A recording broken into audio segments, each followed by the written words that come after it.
In the week's top stories, over a dozen civilians, mostly women and children, are killed in an airstrike on a shrine in Iraq. Russia's defense ministry says the US-led coalition was behind it. Also, أنا بدي ترجع أجري.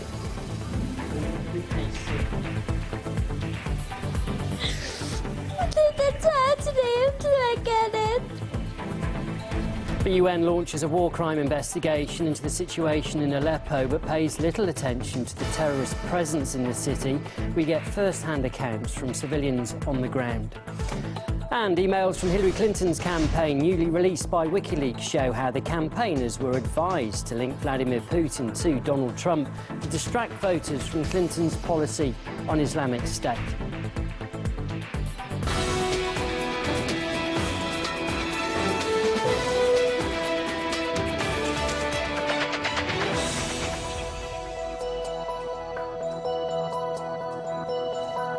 Hello, welcome. The latest developments and a look back at the last 7 days too. You're watching the weekly here on RT International. Now we'll start in Iraq, where an alleged US coalition strike on Saturday hit a funeral procession at a shrine in the northern city of Kirkuk, killing over a dozen civilians. This does come when Iraqi forces backed by America are also conducting a massive anti-ISIL operation in the area, focusing on Mosul and surrounding villages. That's being widely covered by major news outlets, unlike the attack on the funeral. Well, it claimed 15 civilian lives, many of them women and children. It also left 50 more injured. The Russian Defense Ministry says the procession was likely mistaken for terrorists by coalition forces. It also added that, according to its data, there are no ISIL fighters in the area. Russia slammed the incident as a war crime. Such deadly strikes against civilian settlements, which have all the signs of committing war crimes, are becoming an almost daily routine for international coalition aviation. Too often, weddings, funerals, hospitals, police stations and humanitarian convoys fall under the strikes of coalition planes. Well, we did ask Operation Inherent Resolve, Washington's anti-ISIL strategy department, for comment. They said, quote, at this time, this incident cannot be associated with any coalition strikes in the area. We heard, too, from Steve Topple, a journalist and a political analyst, who says that the US has conducted similar strikes in the past. The US have history of this. You only have to go back to Kandahar in 2008, the infamous wedding strike there where 37 women and children were killed. This will be brushed under the carpet, as it always is. They're very quick to denounce Russia when they commit similar atrocities. However, the US, it will be brushed under the carpet, or they will say it was, as you reported, collateral damage. The whole situation, though, over the past few days in Iraq seems somewhat messy. Of course, in our Western media, they are not going to want to portray the real human cost that's happening here. I mean, just in Kirkuk alone, over the past few days, reportedly Daesh have killed 80 civilians, and then you have this apparent US-led incident on Friday.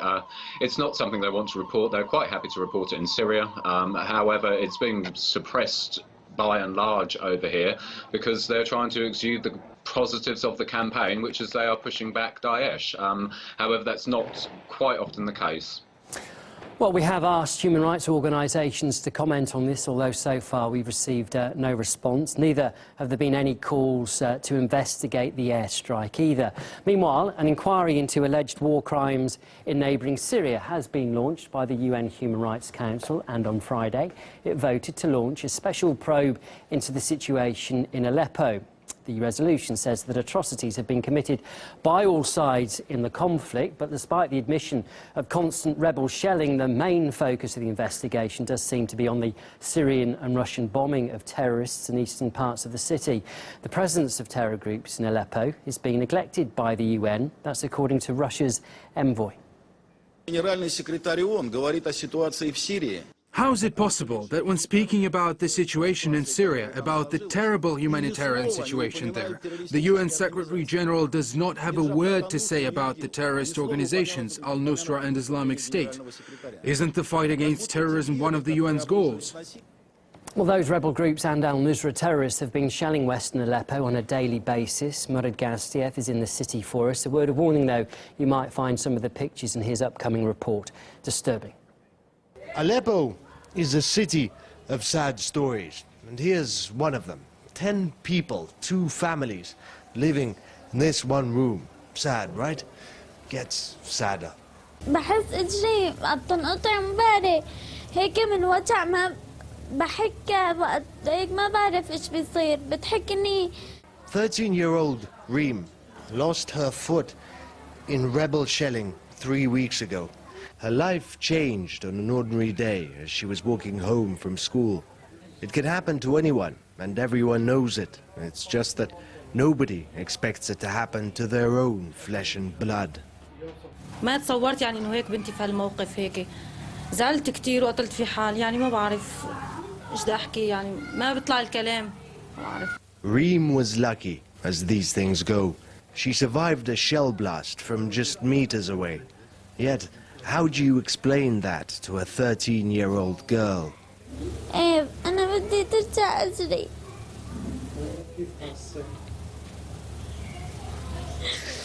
بدي ترجع اجري مثل ما كانت. That was a sad story. This is a crushingly depressing story. 6-year-old Amr Satut. He took 4 pieces of shrapnel to the head, and nobody knows whether he will ever wake up.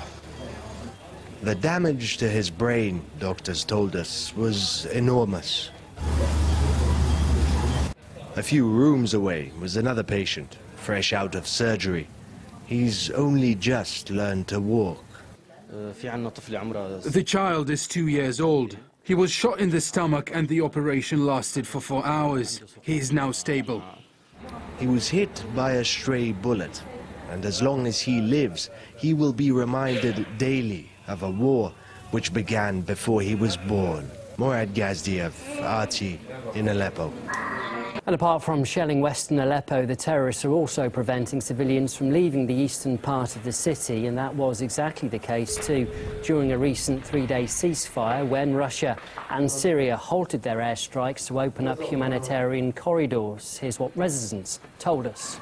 صغري عندي انا جوا ضل اجيب اخواته وامه ولهلا ما بيحسوا لا بيحسوا بيدخلوا. ليش مو قدرانين يطلعوا هن من جوا؟ هن لانه عم بضربوهم ما بخلوا حدا يطلع طاول. مين هم؟ الجيش الحر وجبهة النصرة. ما بيجي بده يطلع واحد عم بقوسوه يا ما بضربوه يا ما بعذبوه. حاولوا بس عم بضربوهم ما عم بغدروا عم برشوهم ضاربين امبارحه مره ضاربين رجال جالدين واحد مطالعين له الدم من جسمه يعني شغله كثير صعبه عايشين مرحله يعني ما بتتوقعها انت سيئه كثير سيئه هن ما عم بيريدوا يقعدوا مع الارهابيين لاني جننوهم عم ياكلوا لهم الاكل وظلم وقتل وضرب وكل شيء واي شيء عم ياخذوا لهم مصراتهم ما يعني عيشتهم ما كويسه حتى امبارحه يعني رافضين. طيب اخر سؤال انت برايك ليش ما عم يخلوهم يطلعوا برايك؟ لاني عم بحتموا فيهم لاني اذا هن طلعوا يعودوا ياكلوا ضرب. ايه عم بحتموا فيهم اللي بذبحوا وكل شيء يعني عم بيعملوا ايش ما بدهم فيهم. But despite that clear terror threat from al-Nusra in Aleppo, the US State Department says they have no immediate plans to target the group in Syria, and they have blamed Russia. Efforts militarily in Syria, as I said to Dave, is against ISIS, against Daesh. And we know al-Nusra, they're outside the cessation of hostilities, they're also a designated, UN-designated terrorist group. We did have a strategy, if you might remember, if you go back to September 9th in Geneva, when Foreign Minister Lavrov and Secretary Kerry talked, and we struck a deal, right, an arrangement where if we got 7 days of reduced violence, we would stand up what was called a joint implementation center, by which we would share information with the Russian military, designed specifically to cooperate against al-Nusra, specifically al-Nusra. I mean, and Daesh. Daesh was mentioned in there, but al-Nusra was specifically named as a target of those kinds of activities that we would be willing to cooperate and share information with the Russians on. We didn't get there. So there was a strategy, and it was implemented, it was written down on September 9th, and you can go back and look at the agreement and see that. We just couldn't get there because the Russians weren't willing to meet their commitments. There is an amazing admission by John Kirby, Admiral Kirby, the spokesperson for the State Department, that the United States has reneged on the agreement with Russia to fight against Daesh, ISIL, or so-called Islamic State, and al-Nusra Front, which is al-Qaeda, whatever it wants to change its name to. It's al-Qaeda. And so here we have this tremendous irony of ironies that the United States has been at war against terror since 2001. It's devoted the prime parts of its foreign policy to just that. But in Syria, the U.S. government, the Obama administration, now admits that they won't fight against and are not fighting against al-Qaeda, which means that they are helping al-Qaeda. And it means that their main priority is not fighting Daesh. Their main priority is, as it always has been, the destruction of the secular, independent, nationalist government of Bashar al-Assad. That's the real deal. Well, when it comes to fighting terror in Mosul in Iraq and Aleppo in Syria, the US has been accused of double standards. ISIS should not be given a pass because of the situation, because this can go on forever. But similarly, the same thing in Aleppo. Indeed, the United States, on the one hand, it's having its cake and wants to eat it too. So there is definitely a dichotomy between its position on Mosul and its position on Aleppo. They are confusing the two things. When you see the spokesperson talking about Aleppo and Mosul, he himself doesn't know how to answer it, because it's a very, very blatant hypocrisy of, if you're accusing one side of doing something in Aleppo, but you're doing the same thing in Mosul, it's very hard to have a moral argument when you equate the two together.